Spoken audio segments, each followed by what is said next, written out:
Welcome back, Marvels. Dana and I have our serious faces on because it's 2024. How did that happen? This is the year I turned 60. How did Dana, that happen? we have to have Dana, we need to celebrate. We need to have a party in August. Yeah, it's crazy. My wife beat me to it, so I got to see her go through all the trauma and worry about turning 60. So she's pre-done everything for me, which is great. Good. She did it. You did it vicariously through her. You're Exactly. checking off the list. Yeah, it's just a number. Yeah. Yep. It's just a number. I mean, yeah. As I'm getting older, I realize how important it is to take care of my body. Ooh, it's just a number on a scale, or it's just a number on things you wish you'd done, or it's just a number on things you want to do. How's that for a segue into New Year's resolutions? What are they good for? Yeah, should we even make them? Pretty good. Right. Yeah. Think about New Year's resolutions. Like everybody, the typical ones are, what I think is so funny is right before Thanksgiving. Well, actually, it starts Halloween. It's getting earlier and earlier. Get this candy, eat all this food, do all this, blah, blah, blah, blah, blah. And all that capitalism put into all of that. And then all the weight loss companies come at you in January. Oh, it's time to lose weight now and get fit. And we've start off your New Year for a while. Year, now, right? Yeah. Mm-hmm. But it really is like a setup because it's all about the marketing to, do all this stuff. And now you're burned out and you don't feel good. And now you should do something about it. Resolutions are weird things. It's like, it sort of is. I remember my therapist years and years and years ago, it wasn't so much around New Year's, but it was usually around the seasons when spring would hit. There was like a time of renewal, and there's kind of like nature dictating this rebirth, and the plants are coming alive again and those kinds of things. And are we somehow tied to that as humans, which we probably are? I mean, the more we learn about science and how we're not separate from our environment, that's probably a more natural time to be making changes. January 1st, like we're all still in the dark. The days are short. Now all the bling of the holidays is gone. It's oftentimes where people start to feel down and depressed. And it's a normal time to pull in, right? Yeah. If you think about the holidays of fall are usually, historically related to harvest and making sure you have enough food to get through the winter and survive, if you go way back. And then these were times that were sort of down times to not expend a lot of energy because you didn't want to expend more energy than you had food to stay alive later. And these really were times for more reflection and spending time kind of snuggling and withdrawing and spending time with family and getting to know them, and really that pulling inward. So to say you should set this goal, this massive goal at New Year's, just for the sake of saying that is really kind of a setup. Unless maybe it's a goal to, I'm going to stay in and enjoy myself more in terms of shutting down. But I do think it's a little bit of it's pressure that isn't really necessary. And how many people do you know keep their New Year's resolutions? Oh, no one. I mean, not for long term. And, I feel like my clients always feel like they're in a perpetual state of needing to work on something. Yeah. So when the new year comes along, they're like, okay, I've been like, that's my life. I'm doing this already. Yeah. Like I'm exhausted already. Right. I'm not making another resolution to do it, right. Yeah. And I guess this idea of a refocus on your life or a taking stock of, or like, I get it. Theoretically, I get it. I mean, I love listening to self-help and productivity and biohacking. I mean, I love listening to all those types of things just myself. And, but do you feel pressure? Because everybody, what seems like everybody, I mean, marketing will tell you that everyone's making New Year's resolutions. Do you really need to make them? Yeah. I think it's as you get to younger and younger cohorts, they're like, what is that? It's kind of an antiquated notion, really. Yeah. There's lots of social media memes that kind of make fun of it. Like, oh, I had a resolution and here we are at 12:01 and it's already gone, I know. Yeah. But Yeah. right. But maybe Yeah. that's healthy, because if there's something you want to do that you want to change in your life, it should be at a time that it works more for you and fits with who you are and whatever, was natural for that. Why does it have to be forced around this time of year? Right. Yeah. And again, it sort of sets up this idea of failure. Now, some people do use it for, like, I really need a date like that to really drive it home. I've had friends of mine that have quit smoking, and they've done it on New Year's Day, and they smoked like chimneys leading up to that, right? And they really need that conceptual idea of the start of the year. It sort of helps with that. So we're not saying it's never, but is it really a New Year's resolution, or is it just picking a date that's important to you and then starting something, right? Yeah. Knowing that you could have some back and forth. It's not so black and white as I'm going to stop smoking and never smoke again. Maybe after a week, you're ready to murder your entire family in their sleep, and we're like, maybe you should smoke. But, ways to do that sort of in between and segue into something. And if we're talking about neurodivergent folks, it may be hard to go from one place all the way to the other without any in between, or maybe it's easier because we are kind of black and white. Like, once I make up my mind to do something, boom, it's going to happen. Yeah. But that idea of this artificiality of a culture as you somehow failed or you should have a resolution. I love telling people when they say, oh, did you make any New Year's resolutions? I'm like, no. I love saying that because it's like, but it is kind of an antiquated idea when you really think about it. Why do it now? Yeah, I like that intentionality that you're talking about, Dana. That idea of like, how do I work? Oh, I work I work better when I've got a deadline. I work better when I've got some structure to think about something or a framework. So if I give myself a deadline on this because I can get behind why I'm doing it. So that kind of idea of, like the stages of change, like readiness for change.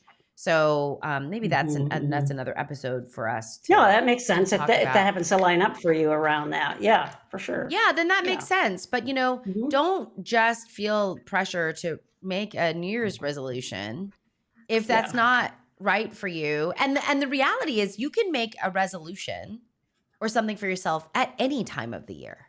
Yeah, exactly. Yeah. Pick a date that is meaningful for you. I've known people that are into numerology and they want to pick a date in that regard, or want to pick an anniversary of something. Sometimes if that date's powerful to people, or just the beginning of a month or the end of the month or whatever it is, it should be like something that makes sense to you so that it's important to you and you can stay tracked with that. Yeah. Yeah. So this kind of idea of like the critical thinking behind the societal pressure to do something, right? Yeah. Yeah. Is that right for me? Yeah. I will say so many of my clients, there's things that they want to change, but they're not ready for that change. Yeah. And that's interesting because that's a gap that usually needs to be filled by time and support. Usually that's usually how I see that piece. So it's not there's a about motivation. Need. It's not about motivation or right. So how do we do that? I mean, I think the other related topic here is instead of talking about motivation, we talk about momentum, and we've spoken about this. If you do want to make a behavior change of some kind, it's not usually motivation that leads you through, but it is the momentum of small actions towards that goal, that you have. That's right. So let's say you do set a resolution for yourself because it's right for you. Think about it as, what is the smallest step that I can consistently and reliably do every day? What can I imagine? And I just do that, the smallest step, even if it's, you know what? I will put my shoes out because I'm going to go for a walk. I put my shoes out every day. That's what and then, when that gets really easy, I mean, that can be that small. Yeah, that's that kind of momentum thing we talked about in another episode. Yeah, to make those baby steps towards something, knowing that from point A to point Z might just be too overwhelming, or a setup that you're not going to be able to do that. Yeah, and you think about kind of how arbitrary this idea of a resolution is at January 1st. So we as humans have delineated this day in the entire 365 days it takes us to get around the sun, but this day is the beginning. Why is that the beginning? Could be any other day. I've mentioned the group that I love, Mr. Wives, on here several times. There's a song that the lyrics are, I was thinking about my turning 60 this year, but she says, another trip around the sun, but I'm still coming undone. I thought I'd have it figured out by now, but I'm upside down and I've got nowhere to run. And I think regardless of where you are in your process, there was times in my life where that was more painfully true, but it still is sort of true for me. Like, do we ever get to the point where we have it all figured out? I thought I have it figured out by now. I can sort of laugh like I'm approaching 60 and I'm like, I don't have it figured out. And can we ever have it figured out? And it is kind of arbitrary. I'm focusing more in on the developmental milestone of turning 60 rather than this arbitrary trip around the sun.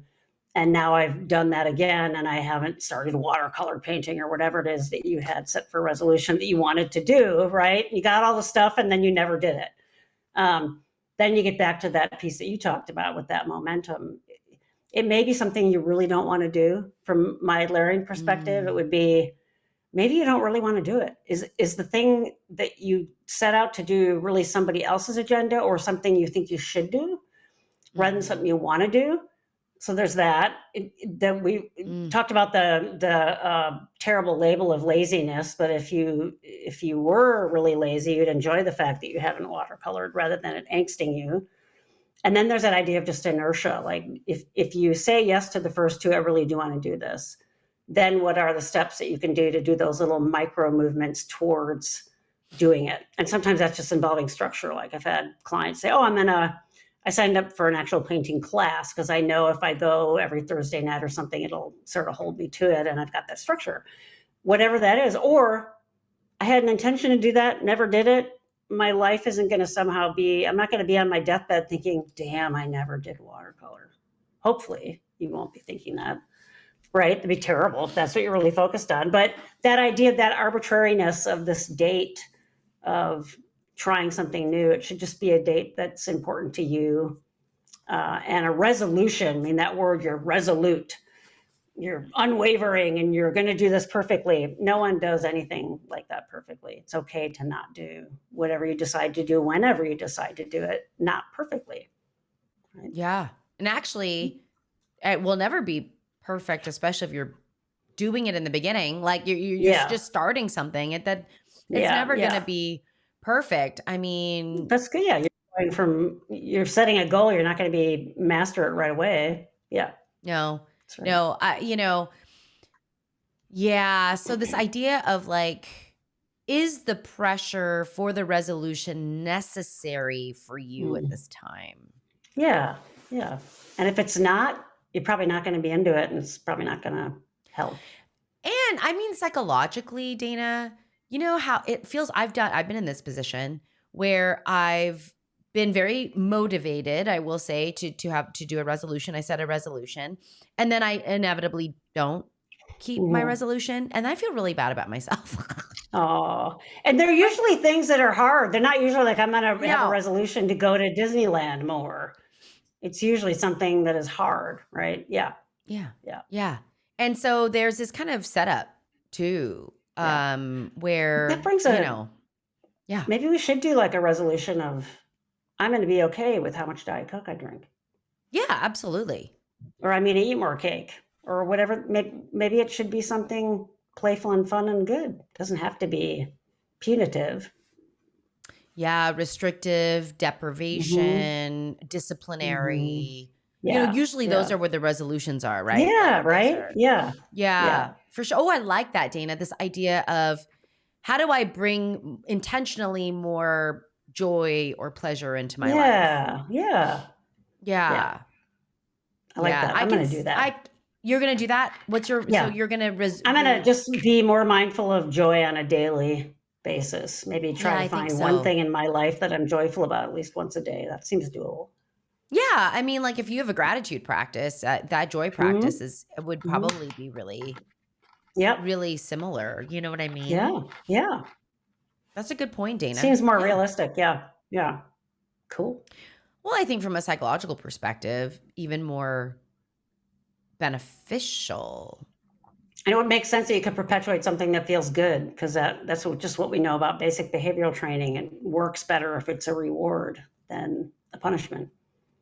Can you see, I can see some of the families. I can see some of my clients that struggle in kind of more ableist families Mm-hmm. where they might say something along the lines of, you already have it good. You don't work, you can't work, you're at home, you're doing nothing. Like you want to then focus on pleasure.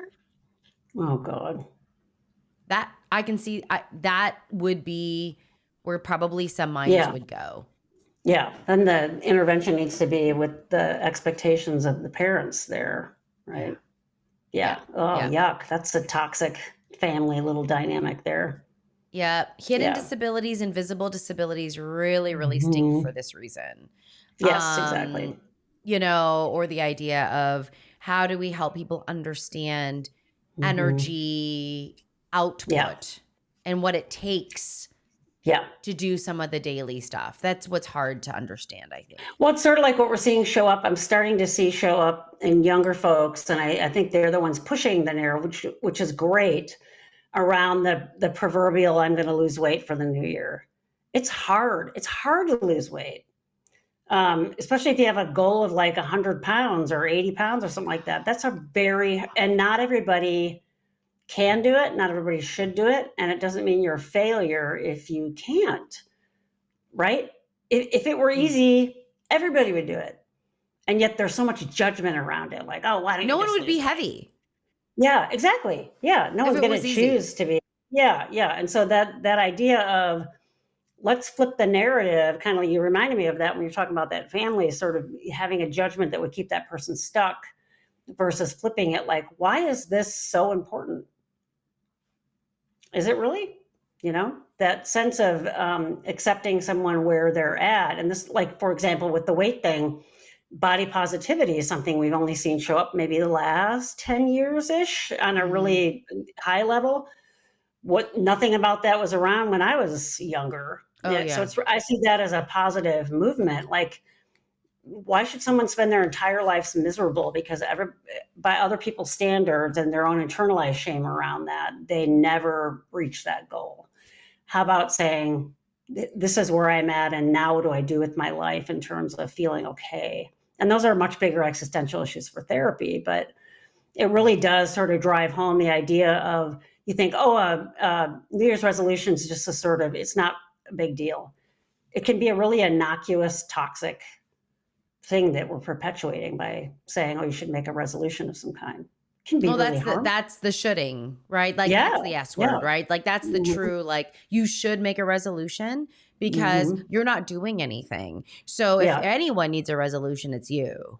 Right? yeah. Like that's kind of the messaging I think sometimes that can Wow. come out. And um I Yeah. think this body positivity, I mean, maybe, and for me, it's like the idea of like, how do we accept Hmm. where we are at the time and Yeah. then hold that with love and compassion and Hmm. then ask ourselves, is this our healthy?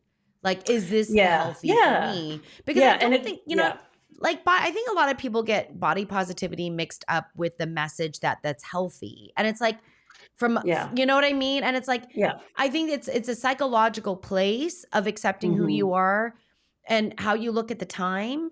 That doesn't Hmm. mean that, but you need to start there in order for you to then make any kind of change to be in a healthier space for yourself, whether Yeah. that's psychological or physiological or whatever. But, Yeah. Yeah. I think a lot of times people get those things mixed up. Oh, here's the Yeah. message. Just go out and do whatever you want and live a life of X. Right. Like that's Yeah. not, I think, the message Right. that body Yeah. positivity is It's about trying to being able to bring. live in your own skin and feel okay about it. And it can go both ways, by the way. Like, so by other people's standards, I have a fairly restricted diet. I eat a lot of the same things every day. I've talked about it with my doctor. It's complete and balanced. And I tend to be ever so slightly underweight for my, the metrics that are online. I was talking to a new endocrinologist just last week, and I said, I tend to be I do better ever so slightly underweight, mostly because of the EDS. And I can know this, like if I carry a case of pop up the stairs, 8 or 9 pounds or 10 pounds of that, I can feel it in my knees. I can feel it in my back and my joint because I have all these musculoskeletal issues. And I'm like, oh, thank God I don't have just that little bit of extra weight on. So I've gone the other way. And I get judgment from people like, why don't you eat something different, or you're too skinny or whatever. It's like, I have a collaborated reason that I do this with my doctor, and it works for me. And we've talked about it's okay, it's healthy. Don't lose more, but if that really helps with these other issues, I have way less pain this way. So it isn't always just, oh, you should lose weight, the proverbial. It can go the other way too. So anybody can be marginalized and being told they're wrong or judged in a way. So body positivity is more about, does this work for you? Is it okay for you? Is it healthy for you? And who cares what other people think? I mean, and not to be like, oh, just be flippant, don't worry about what other people think, but really in your mind's eye, within yourself, be okay with you so that the other people's comments aren't permeable to you. That's what really is meant by that. And that's really that idea of a New Year's resolution or whatever that is. What aspects of your life do you feel okay in? And what ones do you don't feel okay in? And that you might want to slowly make movements towards, like when you put your shoes out. Are there things that you do want to slowly go towards, and what movements can you make to get there, right? Those are longer term things and shouldn't be something that you just decide on January 1st because it's January 1st. Yeah. Yeah. Well, and it's funny, like I think about neurodivergence, and pressure is such a barrier to like their feel of success. I mean, pressure is one of those things that really, I know when we add pressure in, whether that's through time or load or expectations or attitude or whatever, they're so sensitive to the environment that pressure changes can be legitimately squashing and oppressive. Well, that's that pathological demand avoidance. I think people get pressure and then they're like, well, I'm not doing anything then. I'm going to dig in. That's my only recourse. Yeah. Yeah. That's my only way to control the situation. Yeah. Yeah. Yeah. So I guess, so for you, it's like, don't feel the pressure to have a resolution. Yeah. Unless you want to, and then make it something realistic. Yeah. So anyway, on that note, Happy New Year, everyone. Yeah. Dana and I are excited about just another year of, we plan on doing this for a long time. I mean, whether there's one listener or 4. That's right. I think we have more than 4, but we're going to keep doing it because we have fun. Yeah. We do. And we hope that we're just creating or putting out sounds of compassion and acceptance and understanding.